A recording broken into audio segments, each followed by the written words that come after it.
Welcome back, 6:43 on Daybreak, and we're looking back when there was a trailblazing Miss America, the return of the Canadiana, and remembering the rumbles at Rich Stadium. Dave McKinley has our weekly walk back through time when all of those stories and more were all news to you.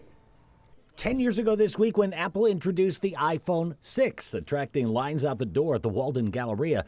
With every other lawsuit having been settled out of court, the only case that reached a trial regarding Flight 3407 began. It involved the family into whose home the ill-fated plane had crashed 6 years prior.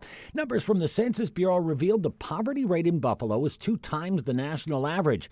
When they release this year's number later this week, you'll likely see that after a decade, not much has changed. And preservationists made a last-minute pitch to save what was the oldest synagogue building in Buffalo.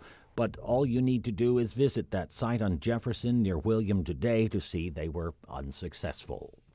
Meeting without success as well 10 years prior was this group of picketing preservationists protesting Pano's effort to remove this more than 100-year-old home to expand their operation on Elmwood Avenue. Pano's won out, but the restaurant ended up closing at the start of the 2020 pandemic and has not reopened since. The Treasury Department introduced a new nickel, which gave Thomas Jefferson a facelift, and of more interest to folks in these parts, restored the Buffalo to the back of it after an absence of 68 years. And things weren't good down south, because just a week after Francis struck, an even deadlier Hurricane Ivan made landfall, and incredibly, when it did, forecasters could already see Hurricanes Jean and Carl warming up in the bullpen of what turned out to be one of the worst hurricane seasons in recorded history, especially compared to today. By this week in 2004, the number of hurricanes was more than 3 times higher than what we've had so far this year. And while 2024 has produced only 1 major hurricane so far, there had already been 6 by this week in 2004. 30 years ago this week, Miss Alabama won the title of Miss America. This week's News to You pop quiz: what distinction did Heather Whitestone hold apart from any other Miss America before, or since for that matter, when she took the crown this week in 1994.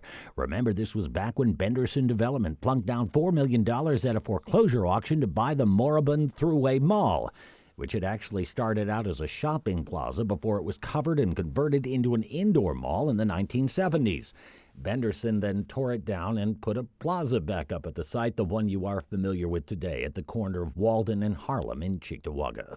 40 years ago this week, the recently formed Friends of the Canadiana were successful in their first step of their mission to restore the former Crystal Beach boat when they were able to get it brought back to Buffalo. Unfortunately, the rest of the plan never materialized, and it was cut up for scrap. Patrick Duffy of Dallas fame was a Buffalo visitor in town for the premiere of Vamping, a movie shot here in the Queen City, back in the days of Solidarity and 3-piece suits, and when Bills games at Rich Stadium often resembled Fight Club during a time, as you're about to see here, when those coppers didn't mess around, back in the days when this was all news to you.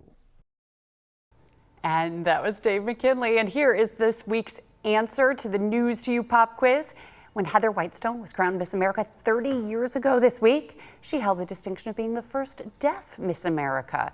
And years later, she had her hearing restored through a cochlear implant. She said she was motivated to do so when her young son was crying out for help and she couldn't hear him. It is 6